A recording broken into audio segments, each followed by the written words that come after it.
Bismillahirrahmanirrahim. Assalamualaikum warahmatullahi wabarakatuh. Selamat pagi anak-anak soleh-solehah.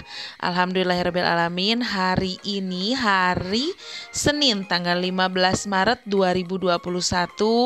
Kita bisa bertemu kembali, kita bisa belajar kembali bersama-sama dalam keadaan sehat ya. Dan untuk mungkin teman, saudara, orang tua, dan guru kita yang mungkin hari ini sedang sakit, kita doakan semoga selalu dalam lindungan Allah Subhanahu wa Ta'ala dan segera diberikan kesehatan ya. Nah, hari ini kita akan melanjutkan pembahasan kita sebelumnya yang sempat terputus karena ada penilaian tengah semester, yaitu masih di tema 8, daerah tempat tinggalku ya. Kemarin kita sempat bahas sampai dengan pembelajaran ketiga dan sekarang kita akan mulai melanjutkan ke pembelajaran 4. Ya, bismillahirrahmanirrahim. Kita mulai pembelajaran hari ini.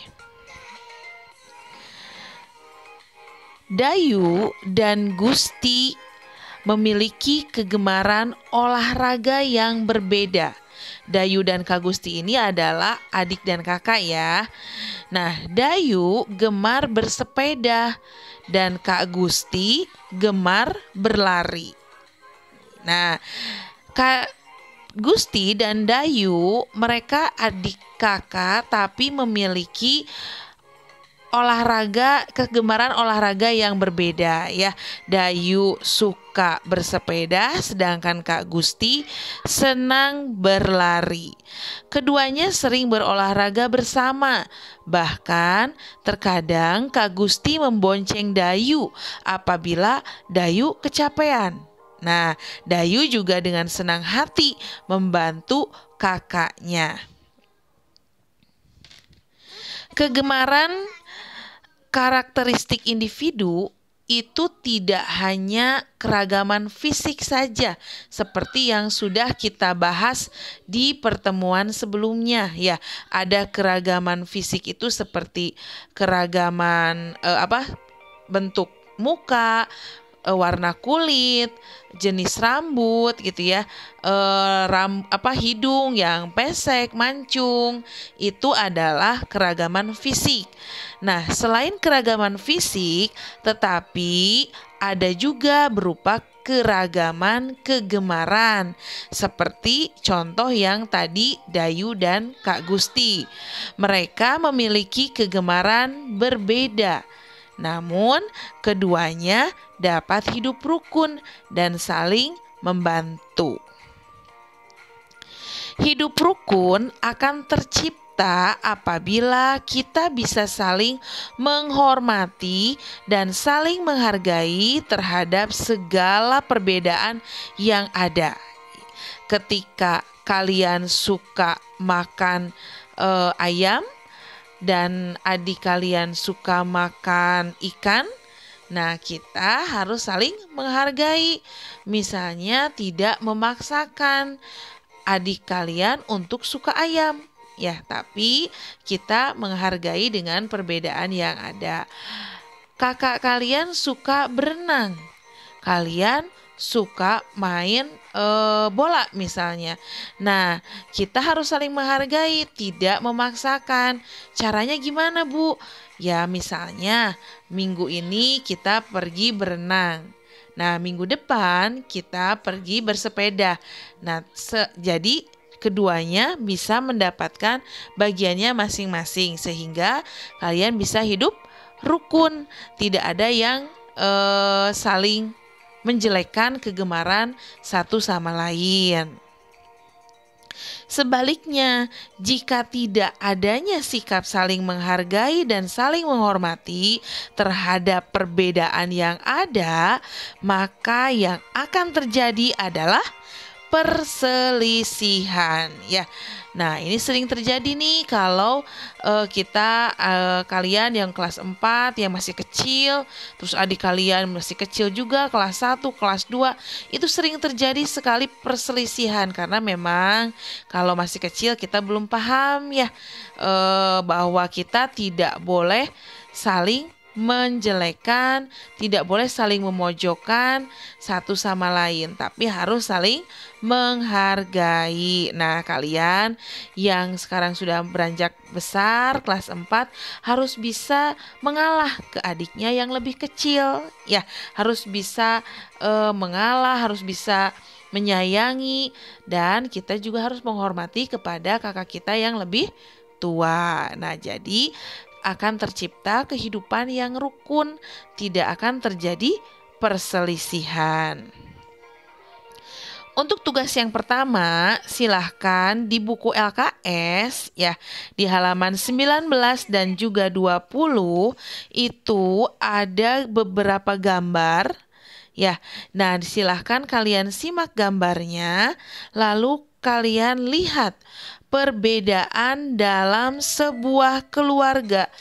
Nah, ini sesuai yang digambar itu ya.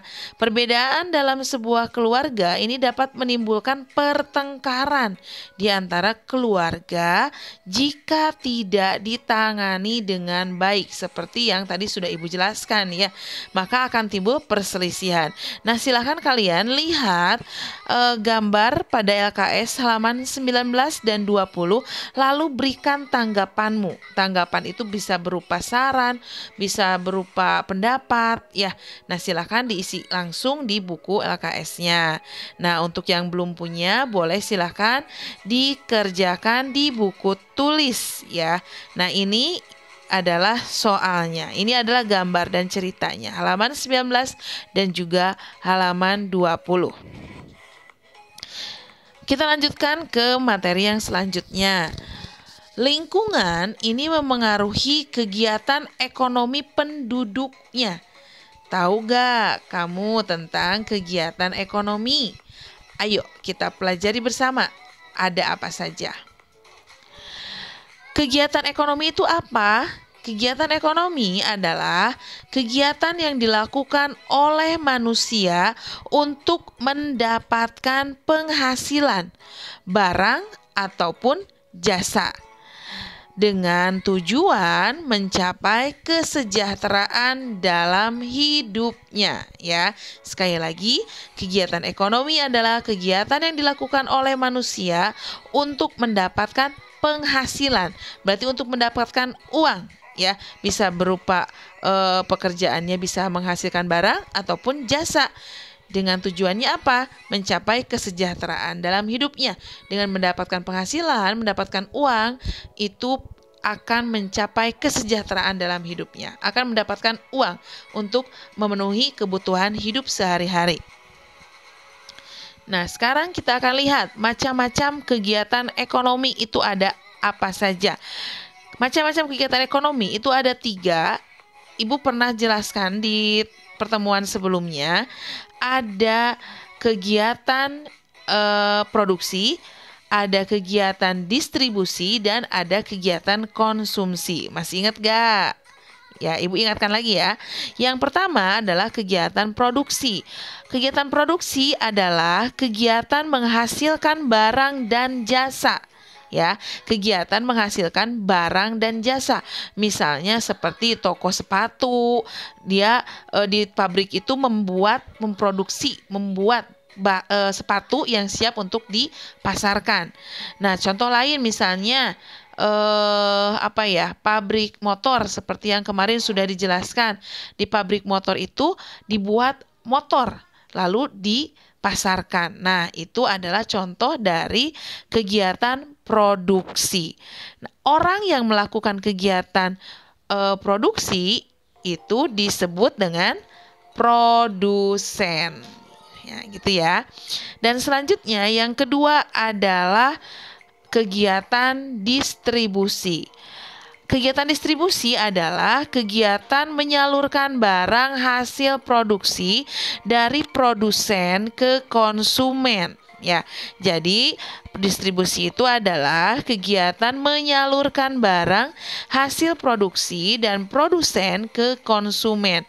Nah, contohnya misalnya seperti pada gambar ini ada gudang penyimpanan barang. Misalnya seperti tadi, misalnya dari pabrik sepatu itu diangkut menggunakan truk menuju tempat menyimpan barangnya, lalu didistribusikan lagi ke toko-toko. Nah, itu adalah kegiatan distribusi. Orang yang melakukan kegiatan ini disebut dengan distributor. Yang ketiga ada kegiatan ekonomi konsumsi. Kegiatan ekonomi konsumsi adalah kegiatan memakai barang-barang hasil produksi. Ya, kegiatan memakai barang hasil produksi.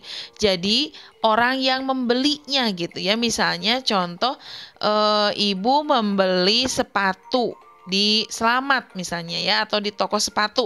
Nah, ibu ini adalah sebagai konsumen, orang yang melakukan kegiatan konsumsi. Ibu menikmati sepatu yang tadi diproduksi oleh pabrik ya. Nah, itu adalah kegiatan ekonomi konsumsi.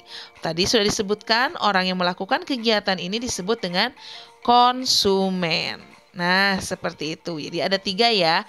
Kegiatan ekonomi itu ada kegiatan produksi, distribusi, dan juga konsumsi. Nah, di sini kita ada teks bacaan. Silahkan yang sudah ada buku paket yang dari sekolah, silahkan bisa dibuka halaman 34 dan 35. Kita baca dulu sama-sama ya teksnya. Ini tentang Kabupaten Tabanan. Sebentar.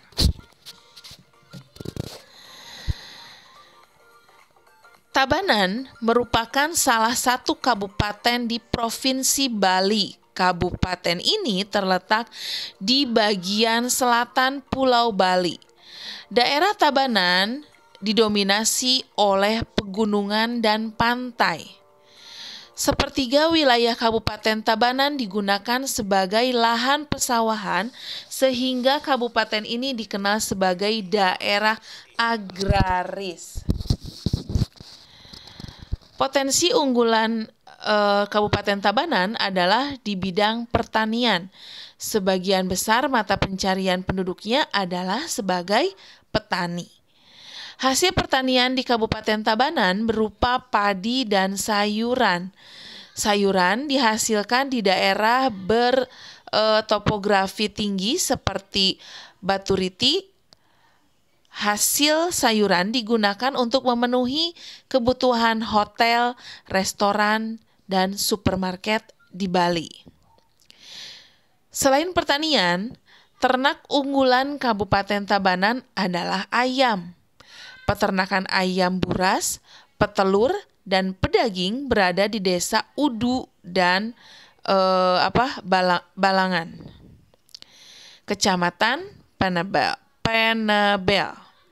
Di Kabupaten Tabanan juga berkembang industri kerajinan seperti anyaman bambu, keramik, gerabah, logam, dan perak. Industri ini berkembang di Desa Pejaten, Kecamatan Kediri.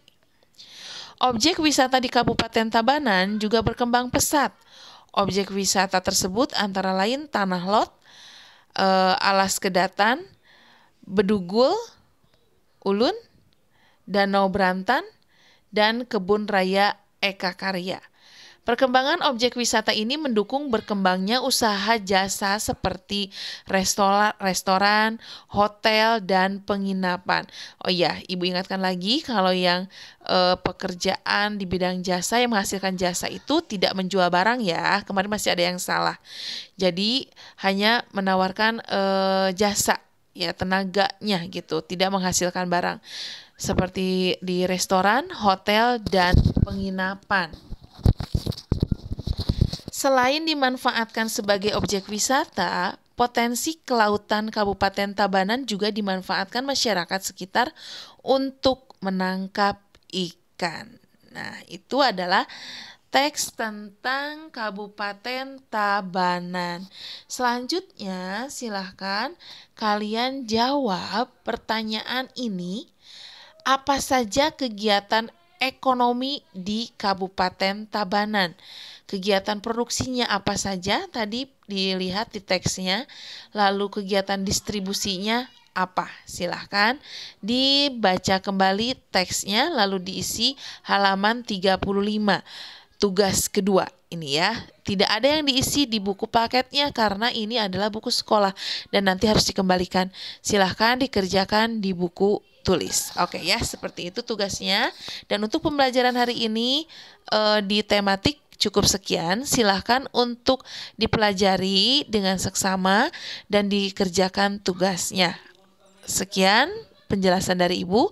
Sampai bertemu lagi di materi pembelajaran selanjutnya. Assalamualaikum warahmatullahi wabarakatuh.